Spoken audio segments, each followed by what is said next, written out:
छत्रपती शिवाजी महाराजांच्या जयंतीनिमित्त राष्ट्रवादी काँग्रेस, अजितदादा गट आणि इच्छा भगवंतांची या संघटनेच्या संयुक्त विद्यमानाने आयोजित करण्यात आलेल्या चित्रकला आणि रंगभरण स्पर्धेत नवोदित आणि भावी चित्रकार प्रकटले। 12 ते 19 फेब्रुवारी स्वराज्य सप्ताह अंतर्गत रामवाडी येथील महानगरपालिका मुलांची मराठी आणि उर्दू शाळा क्रमांक 10 इथे रंगभरण, वक्तृत्व, निबंध, चित्रकला स्पर्धांचे आयोजन राष्ट्रवादी काँग्रेसचे प्रदेश उपाध्यक्ष तथा जिल्हा नियोजन समिती सदस्य किसन जाधव आणि माजी नगरसेवक नागेश गायकवाड, राष्ट्रवादी काँग्रेसचे युवक प्रदेश सरचिटणीस चेतन गायकवाड आणि इच्छा भगवंतांची परिवाराच्या वतीनं करण्यात आलं। प्रारंभी शिवाजी महाराजांची आरती करण्यात आली। अध्यक्षस्थानी आमदार यशवंत माने तर प्रमुख उपस्थिती राष्ट्रवादी काँग्रेसचे अध्यक्ष संतोष पवार, माजी नगरसेवक श्रीनिवास कोंडी, हेमंत चौधरी, महिला अध्यक्ष संगीता जोगदनकर, माजी परिवहन सभापती आनंद मुस्तारे, महेश निकंबे, प्रमोद भोसले, प्रिया पवार, कांचन पवार, पवन पाटील, संजीव मोरे, सुरेखा घाडगे, किरण मोहिते, आशुतोष नाटकर, फिरोज पठाण, नागेश जाधव, केंद्र प्रमुख पोपट उमाप, संतोष जाधव, केशव गलगले, गोपाळ दोडमणी, गणेश यादव, दयानंद जाधव आदी मान्यवरांची उपस्थिती होती। पत्रकार बंधू या सर्वांच्या उपस्थितीमध्ये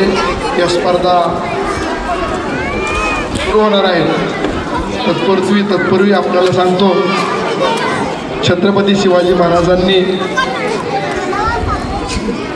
जे 350 वर्षापूर्वी प्रशासन कशा पद्धतीने चालवलं पाहिजे, जनतेची सुरक्षा कशा पद्धतीने केली पाहिजे, 18 पगड जातीला बरोबर कशा पद्धतीने घेतलं पाहिजे, अशा पद्धतीची शिकवण आपल्याला 350 वर्षापूर्वी महाराजांनी घालून दिली। त्याच पद्धतीने आज महाराष्ट्रामध्ये तुमचे आमचे नेते अजितदादा पवार सुद्धा सर्व अल्पसंख्याक समाजाला, मागासवर्गीय समाजाला, बहुभाषिक समाजाला एकत्रित घेऊन जाण्याचं काम दादा करीत आहेत। त्यामुळं एक महाराजांची थोडी का होईना आठवण आल्याशिवाय आपल्याला राहणार नाही।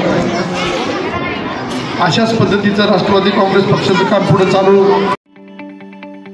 ताज्या बातम्या पाहण्यासाठी प्राईम महाराष्ट्र न्यूज चॅनलला सबस्क्राईब करा।